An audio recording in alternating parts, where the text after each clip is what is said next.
আল্লাহ পাক তৌফিক দান করুন। ইনশাআল্লাহ আজকের লেকচার যাদের কানে যাবে, আমরা যদি না খেয়েও মরে যাই, আল্লাহ পাক না খেয়ে মারবেন না ইনশাআল্লাহ। রিজিক আছে, খাবো ইনশাআল্লাহ। কিন্তু হয়তো বা অভাব হবে, টাকা পয়সা একটু কম হতে পারে, অন্যের 10 তলা ফ্ল্যাট হবে, আমার হবে না, ঠিক আছে, অন্যের এত বিঘা বিঘা জমি আমার হয়তো হবে না, কিন্তু ইনশাআল্লাহ তাআলা এই যে দুনিয়ার মুসাফিরের জীবনটা, এটা মুসাফিরের জীবন না, মুসাফিরের জীবনটা কেটেই যাবে ইনশাআল্লাহ।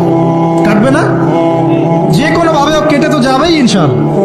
এই যে পরকালের জীবনটা একটা চেতনার শক্তি, জানেন, দুনিয়াতে যত বাধা বিপত্তি আসুক, গাল মন্দ খান, গীবত তহমত খান, কষ্ট হোক, নির্যাতন হোক, একটা বিষয় মনের মধ্যে শান্তি দেয়। কি শান্তি? যে এই দুনিয়ার জীবনটা তো আর চিরস্থায়ী নয়, এটা তো আর সারা জীবন থাকবে না। ইনশাআল্লাহ এই অবস্থা আস্তে আস্তে পরিবর্তন হয়ে যাবে। ফাইন্না মাআল উসরি ইউসরা, পরকালে ইনশাআল্লাহ পাবো, দুনিয়াতে না পেলে কি হয়েছে, পরকালে পাবো ইনশাআল্লাহ। যুবক ভাই, এসব জেনা ছেড়ে দেন, আল্লাহ রাব্বুল আলামিন আপনার জন্য হুর রেখেছেন জান্নাত, ইনশাআল্লাহ পাবেন ইনশাআল্লাহ। এটা ছেড়ে দেন, সুদ ছেড়ে দেন, আল্লাহ পাক আপনার জন্য হাউজে কাউসার রাখছেন ইনশাআল্লাহ।